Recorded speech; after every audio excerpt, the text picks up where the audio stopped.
UP और उत्तराखंड की खबरों के लिए एबीपी गंगा को सब्सक्राइब करें और बेल आइकन दबाएं। कोरोना काल के चलते उत्तराखंड की परिवहन व्यवस्था अब पटरी पर आने वाली है।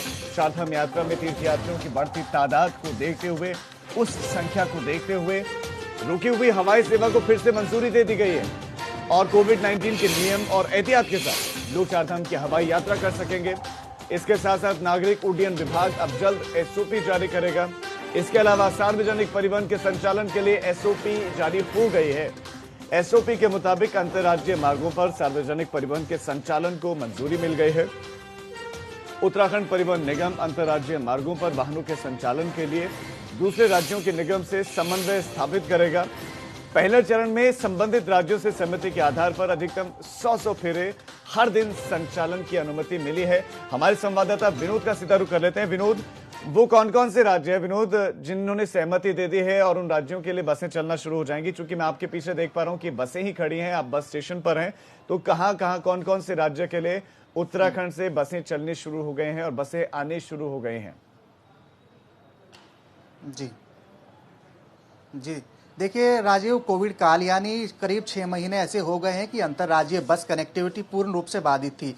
ऐसे में राज्य सरकार की ओर से अब दिल्ली, हरियाणा, राजस्थान, हिमाचल, तमाम अन्य राज्यों से बात की गई है और अब हरी झंडी दे दी गई है, क्योंकि अंतर्राज्यीय बस सेवा पूर्ण रूप से बंद थी। तो ऐसे में अब ये लोगों के लिए बड़ी राहत की बात है। और अगर बात की जाए तो तमाम एहतियात और नियम भी पूर्ण रूप से यानी अंतर जनपदीय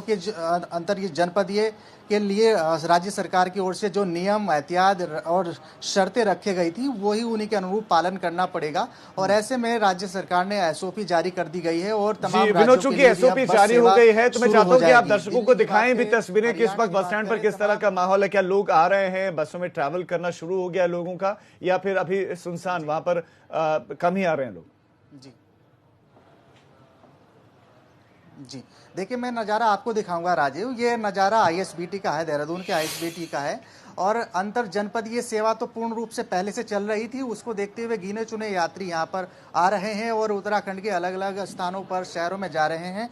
लेकिन राज्य सरकार की ओर से जो एसओपी जारी कर दी गई है, तो अब ये भी माना जाए कि जो इस राज्य से दूसरे राज्य में जाने वाले यात्री हैं, लोग हैं, वो अब पहुंच सकेंगे। उनके लिए बड़ी राहत की बात है और तमाम एहतियात बरतते हुए ये एसओपी जारी की गई है, जिसमें 100 फेरे का संचालन यहाँ पर रखा गया है राज्य सरकार की ओर से। और तमाम सैनिटाइज बसों को सैनिटाइज किया जाएगा, गियर से लेकर सीटों को, और तमाम जितने भी यात्री होंगे उनको थर्मल स्कैनिंग उनकी होगी। विनोद, अब एक सवाल ये है, और उत्तराखंड की बड़ी आबादी वो दिल्ली जरूर आना चाहती है। क्या दिल्ली सरकार से बातचीत की जा रही है कि परिवहन सेवा को शुरू किया जाए दिल्ली और उत्तराखंड के बीच में? क्योंकि लोगों की डिमांड है कि दिल्ली से बसें शुरू होनी चाहिए उत्तराखंड के लिए। जी देखिए राजीव, अभी राज्य सरकार की ओर से तमाम राज्यों के जो परिवहन निगम के अधिकारी हैं उनसे वार्ता चल रही है। और ऐसे में राजस्थान हो या हरियाणा हो, दिल्ली हो, उत्तर प्रदेश हो, तमाम राज्यों के निगम अधिकारियों के साथ राज्य सरकार की ओर से अधिकारियों की वार्ता चल रही है। तो ऐसे में राज्य सरकार ने जहां एक तरफ हरी झंडी दी है कि यानी कि राज्य सरकार तो तैयार है, लेकिन दूसरे राज्य कितने तैयार हैं, दूसरे राज्य तैयार हैं या नहीं है, ये उनकी सहमति पर निर्भर करता है। विनोद, आपका इस तमाम जानकारी के लिए धन्यवाद।